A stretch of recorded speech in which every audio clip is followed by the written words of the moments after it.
Hi, I'm attorney Renee Osipov with Chelle Law, and we assist nurse practitioners with employment agreement issues. Today I'm discussing what needs to be in a termination letter for a nurse practitioner. So first, you always want to go to your employment contract and look underneath your termination clauses. It honestly depends on why you're terminating your employment.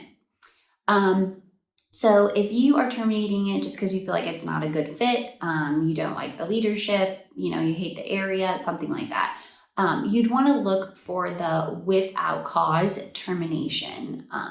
In there, you'll find how many days prior notice you need to give upon your termination. So it's normally anywhere between 60 to 90 days.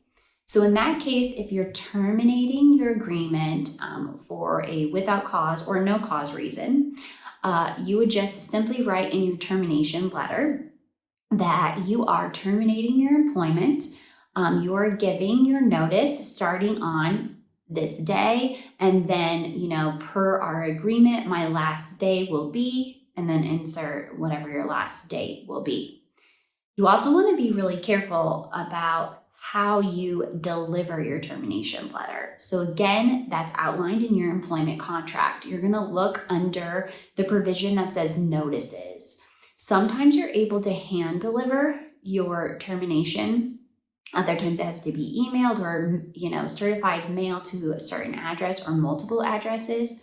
You want to be very careful and make sure that you give a proper notice, so you turn that termination letter in properly, because the clock doesn't start until you give proper notice. So if you have a 90-day notice period and you haven't given proper notice and you think you're on day 30, but they never received your termination letter, that's difficult. The 90 days or 60 days or anywhere in there does not start until you give proper notice. So make sure you read your employment agreement.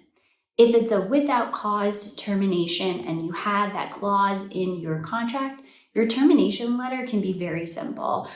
You can thank them, for the opportunity, let them know that you're happy to help with the transition, but this is actually not required by your employment contract. You could just simply state, this is my notice. This is, the day that I'm giving my notice. This is my last day. That's really all you have to have. You don't have to give a reason if it's a without cause termination.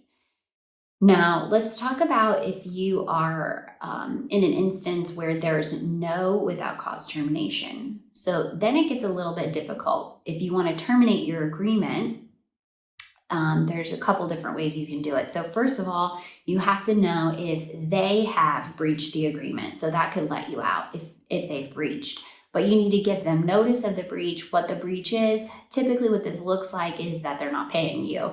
That would probably be the biggest or material breach that you could hold them accountable for and therefore terminate your agreement. Most of the time, though, you have to give them notice that they are in breach of the contract and give them amount of time to cure their breach. If they don't, then you can terminate the agreement. And then the last way, if they have not breached the agreement, you just want out, but you don't have a without cause termination. This is a really difficult position to be in. Then you're kind of at their mercy. So in your termination letter, if you do not have a without cause termination, just saying that one more time, you have to ask to be let out of your agreement. So this time I would definitely put in language, asking to be released from your agreement. You can state a reason if you think that it would help your case. It kind of just depends on the situation. Also, I feel like if you need to be let out of your agreement, it might be helpful if you're going to be moving out of the area. So you're letting them know that you're not wanting to compete with them. You just have to move back maybe for family reasons or personal reasons. You don't have to get into those. You can just state, for family reasons, I'm moving out of the area. I need to be released from my employment contract. But you are kind of at their mercy. So the tone of that termination letter, you want to definitely ask and be gracious and let them know that you're willing to work with them to make the transition as easy as possible.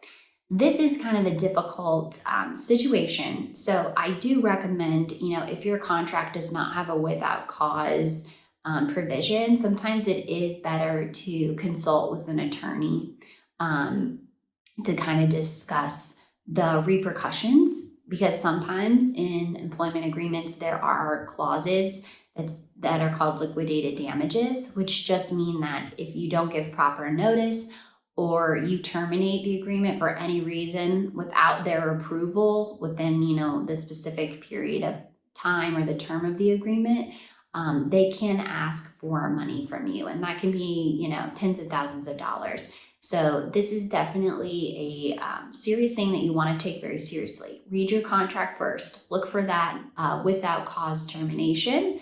If you have that clause, you're good to go. Just give your notice, let them know, you're giving your notice on this day, you're leaving on that day. If there's no without cause termination, you want to check and see, are they in breach? If they are, give them notice.